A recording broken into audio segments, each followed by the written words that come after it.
तो यारो कैसे हो? उम्मीद है बढ़िया होगे। मैं हूं सस्ता नर्ड और चैनल को सब्सक्राइब करके बेल आइकन को दबाना मत भूलना अगर ऐसी और एपिसोड एक्सप्लेनेशन वीडियोस देखनी है, वो भी हिंदी में। और हाँ, मेरे इंस्टाग्राम का नीचे लिंक मिल जाएगा, जाओ जाके मुझे फॉलो करो, वहाँ पे तुम मुझसे पर्सनल में कम्युनिकेट भी कर सकते हो। अब वीडियो का फटाफट बिना किसी देरी के शुरू कर लेते हैं। तुम लोग को वही नौकर दिखाया जाता है जो कि मोटे मास्टर के साथ था। एपिसोड की शुरुआत में वो बाहर गार्डन की तरफ आता है और चारों तरफ स्प्रेडलर फ्लैग्स लगे होते हैं और वो नौकर खुद से बोल रहा होता है, यंग मास्टर भी ना इतनी रात को मुझे गधे के बाड़े में भेज देते हैं। वल्क आलस में होता है और फिर एकदम से तेजी से कुछ उसके सामने से चला जाता है, जिसकी झलक देख के वो काफी ज्यादा घबरा जाता है और फिर अपना आलस बंद कर देता है। घबराते हुए वो वहां जाने लगता है देखने के लिए कि आखिर वहां पे कौन था। इसके बाद वहां पर एक चट्टान रखी होती है और चट्टान में छेद होता है, जिसके पास वो जाके देखता है और उसे वहां पर एक लाश पड़ी हुई दिखती है। जिसके बाद जहां पर वो लाश का चेहरा देख के घबरा के वहीं पे गिर जाता है और फिर तभी उसे झाड़ियों के पीछे से मोजोंग ये दिखता है। मोजोंग ये वहां पे बैठा होता है। इससे पहले कि मोजोंग नौकर को कुछ समझा पाता, नौकर वहां से उठ के चला आता है घबराते हुए, भागता हुआ, ये चिल्लाते हुए कि वहां पे कातिल है, वहां पे कातिल है। पर वहां पर एकदम से भगदड़ मच जाती है और जितने भी नौकर होते हैं वो लाश की ओर भागने लगते हैं। जिस पे जो मिसेस मो होती है वो बाहर निकलती है और पूछती है कि क्या हुआ, इतनी रात को इतनी भगदड़ क्यों मचा रखी है। इस पे वहां पर जितने भी नौकर भाग के जा रहे होते हैं लाश के पास, उसमें से एक नौकर मिसेस मो के पास रुकता है और बताता है कि यंग मास्टर को पागल ने मार डाला। ये सुन के मिसेस मो बहुत ही ज्यादा घबरा जाती हैं और किसी तरीके से गिरती पड़ती लाश तक पहुंच जाती हैं। लाश के पहुंचने के बाद वो उसके चेहरे को देखती है और चेहरे के किनारे पे वही निशान होता है जो कि मोटे मास्टर के चेहरे पे होता है। जिस निशान को देख के वो बहुत ही ज्यादा घबरा जाती हैं और फिर बहुत ज्यादा दुखी होके वहां पर रोना शुरू कर देती हैं, मोटे मास्टर की लाश को अपने हाथों में लेके। वो रोते रोते बोल रही होती हैं कि तुम्हारे बिना मेरा क्या होगा, तुम मुझे छोड़ के ऐसे कैसे चले गए। फिर उसका ध्यान वहां पर लाश की बाह पे जाता है जहां पर उसकी एक बाह नहीं होती है। इसके बाद जो मिसेस मो होती है उसे मोजोंग की सुबह वाली बात याद आती है। मोजोंग ने जो सुबह बोला होता है कि जिस भी व्यक्ति ने उसका सामान चुराया वो उसका हाथ काट देगा। फिर जो मिसेस मो होती है उनकी नजर पड़ती है मोजोंग पे, जो कि वहीं पे खड़ा होता है, और जो मिसेस मो होती है वो उसकी ओर हाथ बढ़ाते हुए आगे बढ़ती है, उसे गाली देते हुए, और वो उससे बोलती है कि मैं अपने बेटे की मौत का बदला जरूर लूंगी। इसके बाद वहां पर कल्टीवेटर्स आ जाते हैं जो कि मिसेस मो को रोक लेते हैं और फिर लाश की जांच करते हुए मिसेस मो को बताते हैं कि इसकी जो आत्मा है और जो इसका मांस है उन दोनों को चूस लिया गया है और ऐसा तो सिर्फ डीमन ही करते हैं। और फिर अपनी बात को जारी रखते हुए बोलते हैं कि ये जो पागल है इसने इनको नहीं मारा है। इस पे जो मिसेस मो होती है कल्टीवेटर्स को बताती है कि एओन की लाश के हाथ नहीं है और सुबह ही आपने देखा ही था कि इसने उसको धमकी दी थी कि ये उसके हाथ काट देगा। फिर वो अपनी बात को जारी रखते हुए बोलते हैं कि मुझे नहीं पता, मुझे जान के बदले जान चाहिए। जिस पे जो मोजोंग ये होता है वो पागलपन की एक्टिंग करते हुए घबरा कर इधर उधर भागने लगता है और भागने के दौरान उसका जो पैर होता है वो लाश से टकरा जाता है और जो लाश होती है सड़क के कल्टीवेटर के पास पहुंच जाती है। इस पे जो कल्टीवेटर्स होते हैं वो स्पिरिट-लर फ्लैग का एक टुकड़ा मिसेस मो को दिखाते हुए बोलते हैं कि यह है स्पिरिट-लर फ्लैग और उससे डीमंस और आत्माएं बुलाई जाती हैं। चूंकि ये इसके कपड़ों पे था इसीलिए आपका बेटा शिकार बन गया। इस पे जो मिसेस ये होती हैं गुस्से में उनसे बोलती हैं कि बकवास है ये, भला उस पे टुकड़ा कहाँ से आया। इधर जो मोजोंग के शरीर में जो कोई भी आत्मा होती है वो अपने हाथ की ओर देखती है जहां पर अब सिर्फ 2 निशान बचे होते हैं। जो एक निशान होता है वो गायब हो गया होता है। इस पे वो सोचता है कि अब सिर्फ 2 निशान बचे हुए हैं, 3 निशान मतलब 3 जिंदगियां। फिर वो अपने विचार को जारी रखते हुए सोचता है कि मोजोंग को झंडा चुराने का नतीजा झेलना पड़ा। चूंकि ये झंडा मेरी इन्वेंशन था तो शायद इसीलिए मैंने उसकी जिंदगी ले ली और उसके शरीर में आ गया। क्या अजीब इत्तेफाक था। इधर जो मिसेस मो होती है बहुत जोर जोर से रो रही होती है, सब पे भड़क रही होती है और वो कल्टीवेटर की कॉलर पकड़ के कल्टीवेटर से बोलती है कि तुम लोगों को यहाँ बुलाने का आखिर क्या ही फायदा, तुम मेरे छोटे बच्चे की भी जान नहीं बचा पाए। तुम लोग के इन बकवास झंडों की वजह से मेरे छोटे बच्चे एयोंग की जान गई है। जिसपे वो दोनों कल्टीवेटर्स बहुत ही ज्यादा भड़क तो रहे होते हैं पर खुद को रोके होते हैं और कुछ कह नहीं रहे होते हैं। जिसपे जो मोजोंग के शरीर में आत्मा होती है वो सोचती है कि इतने साल बीत गए फिर भी लान क्लैन के लोग जरा सी भी नहीं बदले, अभी भी अपनी भावनाओं को रोकते हैं। फिर वो वहीं पे खड़ा होकर मिसेस मो से पूछता है कि तुम्हारा छोटा बच्चे की उम्र कितनी थी, 17 साल थी ना। तो इन लोगों ने सुबह वैसे भी कई बार चेतावनी दी थी कि इस जगह पे किसी का भी आना मना है, फिर भी तुम्हारा लड़का यहाँ पे आया। इतने में जो मिसेस मो होती है उस पर दोष मरते हुए बोलती हैं कि मेरे बच्चे पे झंडा आखिर कहाँ से आया, जरूर तुमने ही रखा होगा ताकि उसकी मौत हो जाए, मेरे बच्चा मुझे वापस दो। इतने में पीछे से कोई छुपते हुए आता है और एक नौकर के अंदर घुस जाता है। वहां पर वो जो नौकर होता है वो डीमन में बदल जाता है और फिर वहां पे मिसेस मो और मोजोंग के ऊपर जाके वो हमला कर देता है। जिस पे जो मोजोंग होता है मिसेस मो को पीछे की ओर धक्का दे देता है और जो डीमन होता है वो सामने आके उनके सामने गिरता है और फिर वो जैसे ही नीचे गिरता है उसके बाद सीन शिफ्ट हो जाता है। फिर वो डीमन खड़ा होता है और अपने एक हाथ के मसल्स को बढ़ाता है। वहाँ पर खड़ा होने के बाद वो सीधा जाके मोजोंगे पे हमला कर देता है। इस पे जो मोजोंगे होता है वहाँ से भागने लगता है। वो वहाँ से भागते भागते उसके वारों से खुद को बचाता हुआ वहीं पे जो चट्टानें बनी होती है उनके पीछे भागने लगता है, पागल की एक्टिंग करते हुए, और ये चिल्लाता हुआ कि मुझे बचाओ, मुझे बचाओ।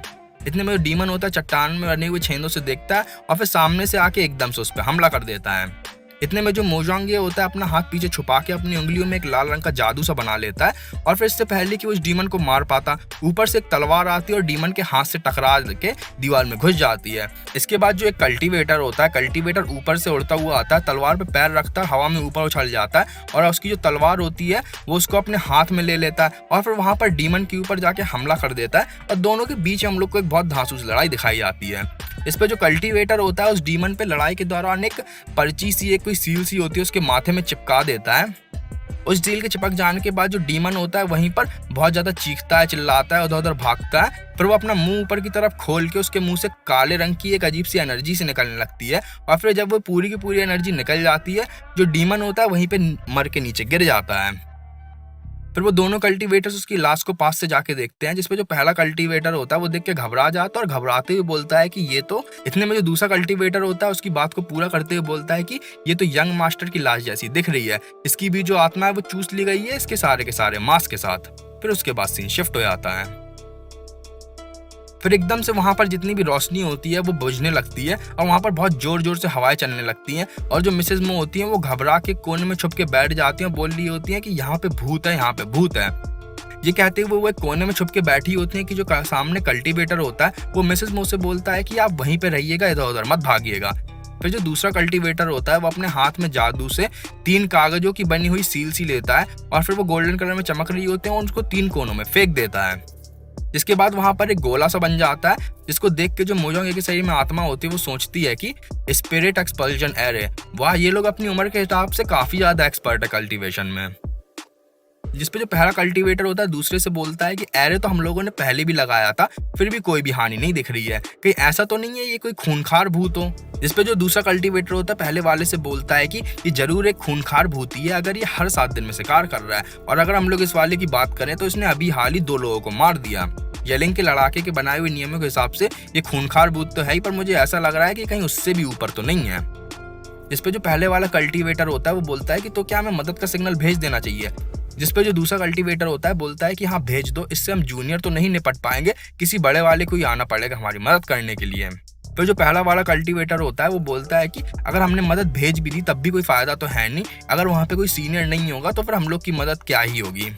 जिसपे जो दूसरा कल्टीवेटर होता है बोलता है कि उससे कोई भी फर्क नहीं पड़ता, हम लोग को मदद का सिग्नल तो भेजना ही पड़ेगा नियमों के हिसाब से, और गूशु क्लैन के होने की वजह से हम लोगों को लोगों की जिंदगी को सबसे ऊपर रखना पड़ेगा, और फिर हम लोगों को यहाँ पर लोगों की रक्षा भी करनी होगी, चाहे भली हम लोग को अपनी जान गंवानी पड़े। जब तक मदद नहीं आ जाती है तब तक हम लोग इससे लड़ेंगे।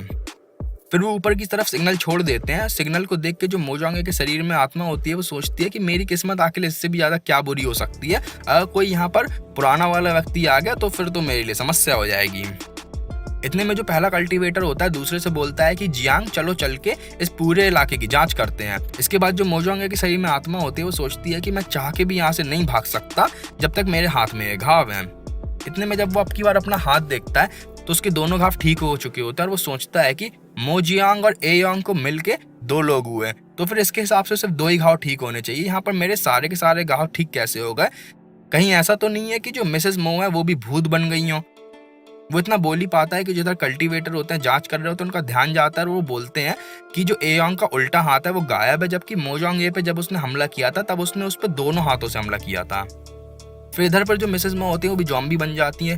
फिर इधर जो मिसेस मो होती हैं वो भी ज़ॉम्बी बन जाती हैं, उनको भूत ने काबू कर लिया होता है, और फिर जो दोनों कल्टीवेटर्स होते हैं वो दौड़ते हुए जाते हैं, उनके हाथ पे लॉक लगा के उनको जमीन पे बिठा देते हैं जबरदस्ती। जिसपे जो मोजोंगी होता है उनके पास जाता है, उन्हें चढ़ाते हुए बोलता है कि अब तुम मेरा कुछ भी नहीं बिगाड़ सकती। इतने में वो गुस्से में हल्का सा गुस्सा दिखाती है, जिसके बाद जो मोजोंगी होता है वो डरने की एक्टिंग करते हुए उधर भागने लगता है। फिर जो ज़ॉम्बी मिसेस में होती हैं वो कल्टीवेटर से ताकत लगाते हुए छूट जाती हैं और फिर उन पे हमला कर देते हैं। जिसपे जो मोजोंगे होता है दूसरे कल्टीवेटर की पीठ पे लात मारता है, और जो दूसरा कल्टीवेटर होता है वो पहले वाले के ऊपर जाके गिरता है, जहां पर गिरते वक्त उसकी पीठ ऊपर की तरफ हो जाती है, और जो ज़ॉम्बी मिसेस मो होती हैं वो उसकी पीठ की तरफ अपने हाथ पे हमला कर देती हैं। और उनका हाथ जैसे ही उसकी पीठ में लगी हुई तलवार से टकराता है, वहां पर जो कल्टीवेटर की पीठ होती है उससे एक रोशनी सी निकलती है और ऊपर की तरफ एक गोला सा बन जाता है, जो कि जो मिसेस मो का ज़ॉम्बी वाला वर्जन होता है उसको किसी तरीके से कैद में कर लेता है। इस पे जो पहला कल्टीवेटर होता है इस बात को नोटिस कर लेता है और दूसरे वाले से बोलता है कि हम अपने कोट से इनको कैद कर सकते हैं।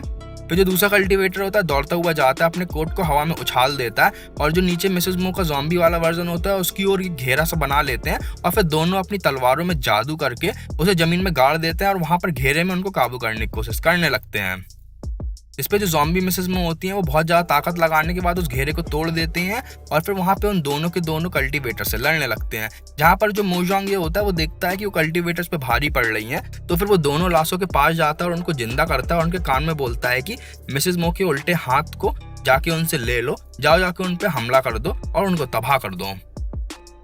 इसके बाद जो दोनों ज़ॉम्बीज होते हैं वो दौड़ते हुए जाते हैं और ज़ॉम्बी मिसेस मो पे हमला कर देते हैं और उससे लड़ने लगते हैं। इसके बाद वो दोनों कल्टीवेटर्स होते हैं साइड से खड़े हो जाते हैं और देख के सोचते हैं कि फेरल ज़ॉम्बीज अब आखिर ये यहाँ कहाँ से आ गए, कि ऐसा तो नहीं है कि मोजोंग ये ने ये किया हो। फिर वो उसकी ओर देखते हैं और सोचते हैं कि नहीं, ये ऐसा नहीं कर सकता और फिर उसके बाद सीन शिफ्ट हो जाता है। खैर, अगर ये वीडियो यहाँ तक अच्छी लगी तो इस वीडियो को जरूर से लाइक करो यार। इस सीरीज को एक्सप्लेन करना बहुत ज़्यादा मुश्किल है, तो यार एक लाइक तो बनता है। और हाँ, इस वीडियो को अपने दोस्तों के साथ जरूर से शेयर करो और चैनल को सब्सक्राइब करके बेल आइकन को दबाना बिल्कुल मत भूलना यार, ये तो बिल्कुल मस्ट है। और मेरे इंस्टाग्राम को जाके फॉलो करो यार, इधर पे इतने सब्सक्राइबर्स दिलवा दिए, थोड़े इंस्टाग्राम में फॉलोअर्स भी दिलवा दो, अच्छा लगता है। खैर, अब बैक टू द वीडियो।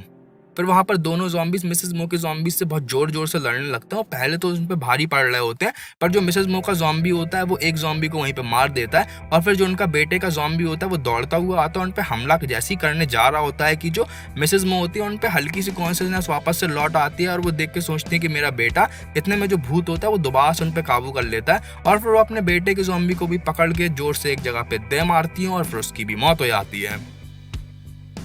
फिर इसके बाद जो मोजोंग ये होता है वो सोचता है कि शायद मुझे दोबारा से इन ज़ॉम्बीज़ को जिंदा कर देना चाहिए, क्योंकि ये जो भूत है ये तो बिल्कुल अलग ही लेवल का है और मुझे इतना पक्का है कि अब ये लोग इससे नहीं निपट पाएंगे। फिर वो सोचता है कि अगर मैंने इनको अभी जिंदा कर दिया तो ऐसा भी हो सकता है कि ये लोग मुझ पर शक करने लगे। खैर, मैं इनको जिंदा नहीं करने वाला और अब अगर इन लोग के पास इनकी मदद नहीं आई तो फिर इतना तो पक्का है कि ये दोनों यहीं पे मारे जाएंगे। फिर जो मिसेस मो का ज़ॉम्बी होता है कल्टीवेटर्स की ओर भागते हुए बढ़ता है कि वो जैसे ही उनके पास ही आ पाता है कि वहाँ पर एकदम से बहुत अच्छी सी एक धुन सी बजती है और जो ज़मीन होती है वो चटक सी जाती है और फिर वहाँ पर जो मिसेस मो का ज़ॉम्बी होता है बिल्कुल ज़मीन में गिर जाता है और अपने कानों पे हाथ लगा लेता है और वहाँ पर जो दोनों कल्टीवेटर्स होते हैं वो बहुत खुशी से ऊपर की ओर देखते हुए बोलते हैं कि सीनियर। और फिर हम लोग को उनका सीनियर दिखाया जाता है जिसकी एक बहुत ही धांसू एंट्री होती है। वो सफ़ेद कपड़ों में होता है, एक छत के ऊपर पीछे से चांद निकल रहा होता है और उसको देख के जो मोजोंग ये होता है वो बिल्कुल हैरान सा खड़ा होता है, उसे हैरान होकर देख सा रहा होता है दोनों के दोनों जूनियर्स के साथ और फिर उसके बाद एपिसोड खत्म हो जाता है। खैर यार, तो आज की वीडियो में इतना ही और मेरे इसी 29 से एग्जाम शुरू हो गए हैं, तो यार बड़ी टेंशन है, मैं क्या ही बताऊँ। खैर, आउटरो तो पूरा कर ही लेते हैं। लेफ्ट वाली विंडो पे टैप करो अगर इस सीरीज की पूरी प्लेलिस्ट देखनी है और राइट वाली विंडो पे टैप करो अगला एपिसोड देखना है। मैं मिलता हूँ तुमसे अगली वीडियो में, तब तक के लिए गुड बाय।